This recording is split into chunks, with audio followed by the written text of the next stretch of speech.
ಲಕ್ಷಾಂತರ ಗೃಹಲಕ್ಷ್ಮಿ ಯೋಜನೆಯ ಫಲಾನುಭವಿಗಳಿಗೆ ಈಗ ಮತ್ತೊಂದು ಹಂತದ ಹಣ ಬಿಡುಗಡೆಗೆ ಸರ್ಕಾರ ತಯಾರಿಯನ್ನ ನಡೆಸಿದೆ.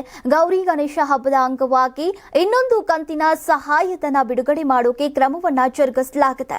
2023ರ ಆಗಸ್ಟ್ನಲ್ಲಿ ಆರಂಭವಾದ ಗೃಹಲಕ್ಷ್ಮಿ ಯೋಜನೆ ರಾಜ್ಯ ಸರ್ಕಾರದ 5 ಪ್ರಮುಖ ಗ್ಯಾರಂಟಿ ಯೋಜನೆಗಳಲ್ಲಿ ಒಂದಾಗಿದ್ದು, ಪ್ರತಿ ಅರ್ಹ ಫಲಾನುಭವಿ ಮಹಿಳೆಗೆ ತಿಂಗಳಿಗೆ 2,000 ಹಣವನ್ನ ನೀಡಲಾಗ್ತಾ ಇದೆ. ಇದುವರೆಗೆ ಸರಾಸರಿ 20 ತಿಂಗಳ ಕಾಲ 40,000 ರೂಪಾಯಿ ಸಹಾಯಧನವನ್ನ ಫಲಾನುಭವಿಗಳಿಗೆ ನೀಡಲಾಗಿದೆ. ಈಗ ಸರ್ಕಾರ ಜೂನ್ ತಿಂಗಳ 2,000 ಮೊತ್ತದ 23ನೆಯ ಕಂತಿನ ಹಣವನ್ನ ಗೌರಿ ಗಣೇಶ ಹಬ್ಬದ ಅಂಗವಾಗಿ ಬಿಡುಗಡೆ ಮಾಡೋಕೆ ನಿರ್ಧಾರಕ್ಕೆ ಬಂದಿದೆ.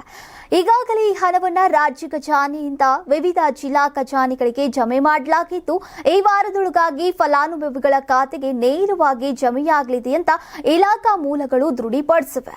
ಜೂನ್ ತಿಂಗಳ ಕಂತಿನ ಹಣವನ್ನ ಬಿಡುಗಡೆ ಮಾಡೋಕೆ ಸರ್ಕಾರ ಮುಂದಾಗಿದ್ದು, ವರಮಹಾಲಕ್ಷ್ಮಿ ಹಬ್ಬದಂದು 1ನೆಯ ಕಂತಿನ ಹಣವನ್ನ ಬಿಡುಗಡೆ ಮಾಡಲಾಗ್ತಾ ಇದ್ದು, ಈಗ ಗೌರಿ ಗಣೇಶ ಹಬ್ಬಕ್ಕೆ ಮತ್ತೊಂದು ಕಂತಿನ ಹಣ ಬಿಡುಗಡೆ ಮಾಡೋಕೆ ಸರ್ಕಾರ ಸಿದ್ಧತೆಯಾಗಿದೆ ಅಂತ ಮಹಿಳಾ ಮತ್ತು ಮಕ್ಕಳ ಕಲ್ಯಾಣ ಇಲಾಖೆಯ ಸಚಿವೆ ಲಕ್ಷ್ಮಿ ಹೆಬ್ಬಾಳ್ಕರ್ ಅವರು ತಿಳಿಸಿದ್ದಾರೆ. Karibasaveshwara agri India private limited ರವರ ನಂಬರ್ 1 ಸ್ಪ್ರಿಂಕ್ಲರ್ ಪೈಪ್.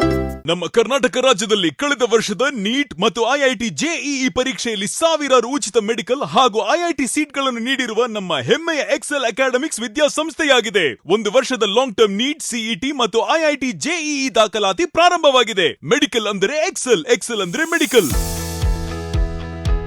ನಾನು 86 ಕೆಜಿ ಇದ್ದವಳು 71 ಕೆಜಿ ಬಂದಿದ್ದೀನಿ. ವಯಸ್ಸಾದ್ಮೇಲೆ ಸ್ಮಾರ್ಟ್ ಆಗಿ ಕಾಣ್ತೀರಾ ಅಂದ್ರೆ ಜಿನ್ನಿ. 126 ಕೆಜಿ ವೇಟ್ ಇದ್ದು ನಾವು ಈಗ 114 ಕೆಜಿ ಲೆಕ್ಕ ಬಂದಿದ್ದೀವಿ. ಯಾವುದೇ ಸೈಡ್ ಎಫೆಕ್ಟ್ ಆಗಿಲ್ಲ. 84ರಿಂದ 50 ಕೆಜಿ ಬಂದೆ. ಆಮೇಲೆ ಸಣ್ಣಗೆ ಫಿಟ್ ಆಗಿದ್ದೀನಿ. ಅದಕ್ಕೆ ನಾನು ಯೂಸ್ ಮಾಡ್ತಾ ಇರೋದು ಜೀನಿ ಸ್ಲಿಮ್.